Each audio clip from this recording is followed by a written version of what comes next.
Hello and welcome to my studio journal. Now back in 2022, I started to redesign my home studio, shifting from software to hardware for the first time.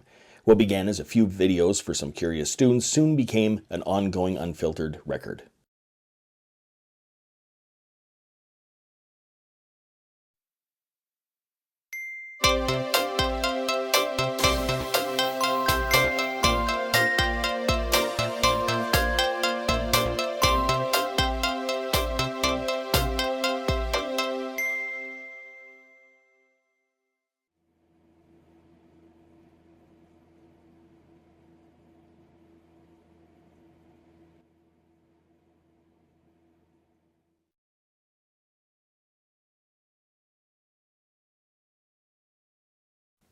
Well, here we are at day 25. So far, things are taking shape. They are better than what they've ever been before in this studio, and things have certainly changed. There's a few things that still don't sit quite right with me. I was going to go and maybe try that other compressor.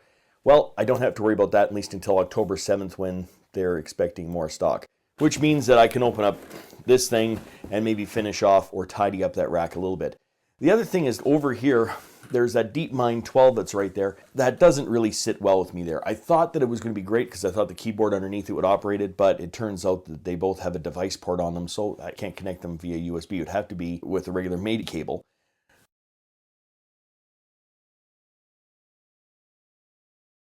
Because I have all these cables left over from the cable shuffle, and that's only a few of them. I got a lot more balanced cables over there yet as well.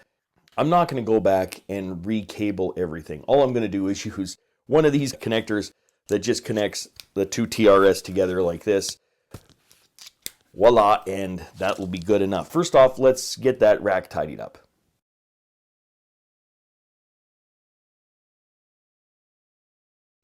Okay, so unless they send me an alligator, this is perhaps a little overkill for what's in this box here. All that's in here is, well, actually, hold on for a sec.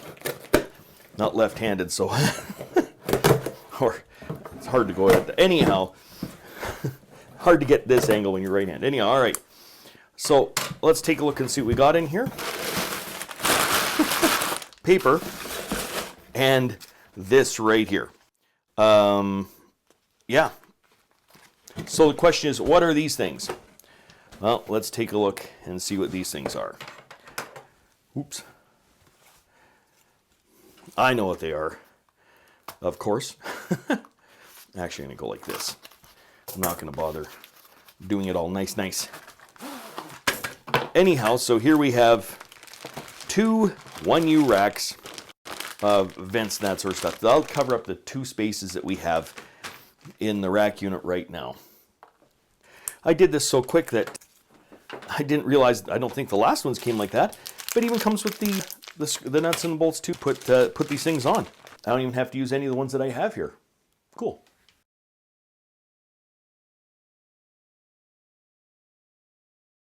All right, so now the two vents are in place. One of those is going to come out to put in the compressor when I decide to get it.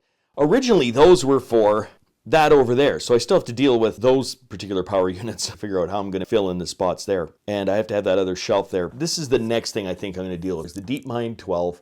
I thought it was going to be good there with that keyboard. I really would rather have it over where it was before. It seems to fit better. It's just too small for that space. Okay, the idea of the DeepMind 12 is I'm going to put it back over on this side where it fit a little bit better. Then I'll run a MIDI cable out of the Arturia Mini Brute into the DeepMind 12 to control it there.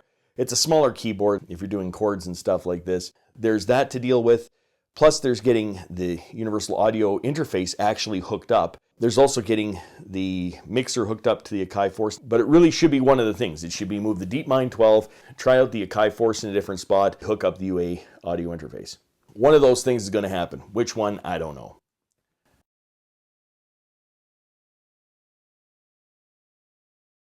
Slightly remove the left jack. Now remember, this is the DeepMind 12. With my particular unit anyhow, there's this high, I don't know if you can hear it now.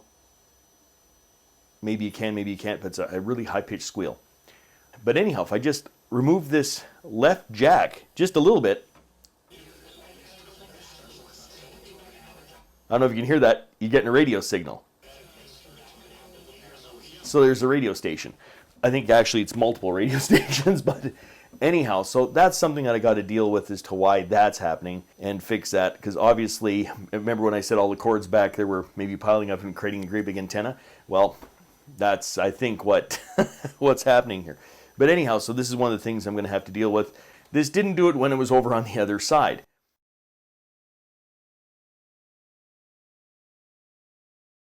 I'm just doing this in between lessons.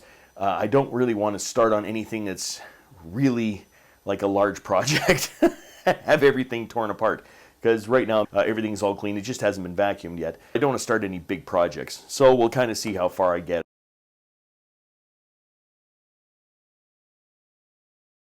I wanted to start hooking everything up, so I went to all the trouble to make sure that the Akai Force could go underneath the desk like that. That I'm wondering whether it really should go over on the other side instead, where the Advanced 49 is.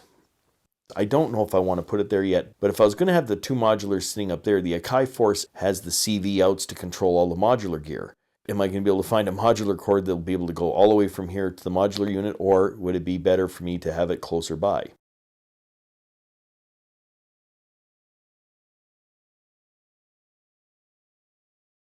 If you'd like to follow the full journey, check out my online studio journal linked in the description. Until next time, I'm just a music teacher having fun. Catch you on the next one.